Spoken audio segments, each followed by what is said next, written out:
matter your age or financial circumstances, if you haven't paid attention to your retirement finances, you will when you hear this. A major new study of retirement readiness released last week by Nyhart, an actuarial firm that handles thousands of 401k participant accounts, shows that 81% of employees 18 or older will not be able to afford to retire at age 65, leaving fewer than 1 out of 5 on track to retire at that age. The average employee in this age group, 18 through 64, won't be able to retire until age 73. My guest is Nyhart CEO Totten. Thomas, welcome. Thank you very much. Hello. So 73 is the new 65. Is that what I'm getting here, Thomas? That is what we're seeing in the numbers today. So the leading cause of this doesn't look to be, from the study, the investments chosen or what they're trying to use. It's maybe not putting enough money toward it, right? That's the way we've looked at it. It's essentially, we've defined the cause to be essentially that people are not putting in enough, don't know how much to put in, and based upon what they're currently putting in, that's where we get to our age 73. Now, whose fault is that? Is it just the people's fault, or are they not getting the right information? Well, I think it's like this. The way I always kind of liken it when I talk to clients about it is, I really don't know how a TV works, but I know when I push the button, I kind of want it to go on. Mm-hmm. It's kind of the same thing with a 401k plan. I can't really expect, I think, the participants to know, but I think in many ways they need to have better tools available to them to help them see what the end result will be for them. So I kind of look at it as the industry. Yeah, because that's the good thing about the 401k is that it's done for you. You don't have to worry about it. It's just going in there, percolating and growing over time. And, right. and it sounds like from the study that can be kind of a downside in some ways. Yes, it can be, because once we have seen just historically that whatever people start out with in a 401k plan is probably where they're at 5 to 10 years later. So the changes that people make in it do not happen very often. So it's getting people's awareness so they can actually make the change.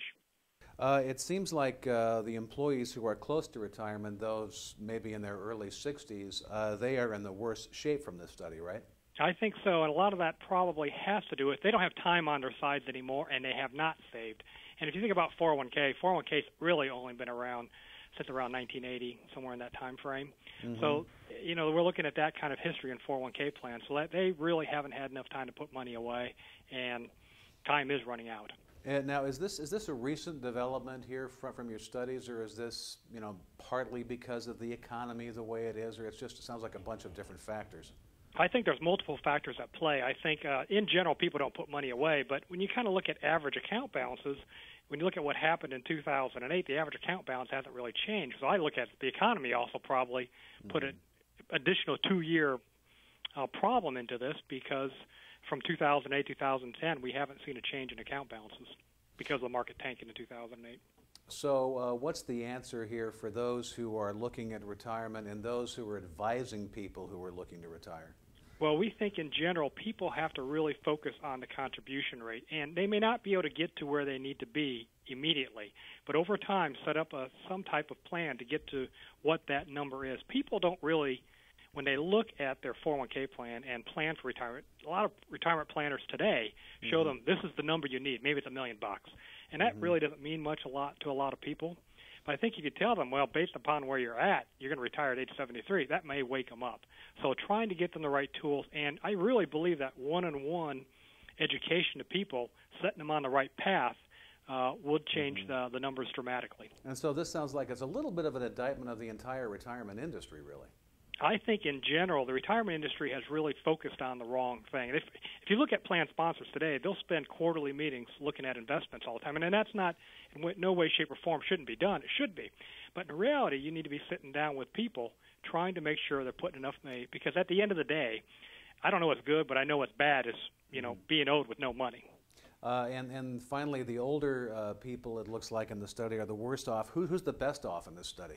Well, generally it's the youngest people, simply because, and that's the 0 to 24 category, that I think over time they have a lot of time to make up when it's all said and done. So they don't really need to put in nearly amounts of money to survive, just simply because of compound interest. My guest is CEO of Nyhart, Thomas Totten. Thomas, tell us a little bit about Nyhart. What exactly do you do over there? Well, Nyhart's been around for about over 60 years. We're an actuarial and 401k firm, so we actually, and I'm an actuary by training. So when we did this study, we kind of looked at it from an actuary standpoint. Instead of looking at the money coming in, which is how it's normally looked like in the 401k world, I looked at the output, what happens at retirement, because that's how the old pension plans were designed. So we help clients manage their pension, manage their 401k, and other employee benefits.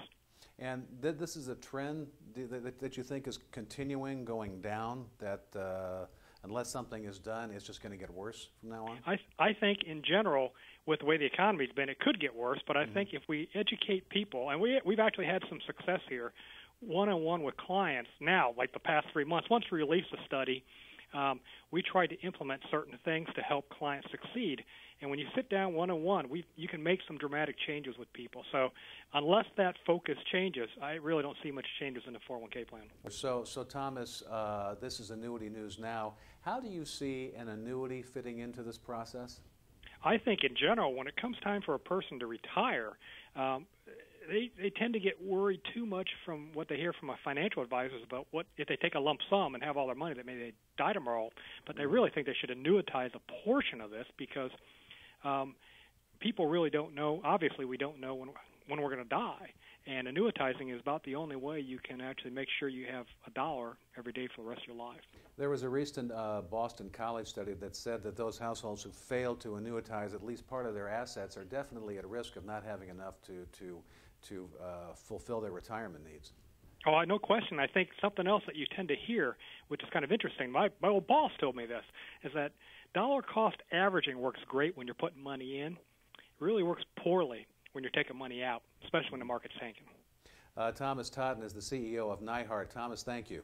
Okay, thank you very much. And this is Scott Drake. You're watching Annuity News Now.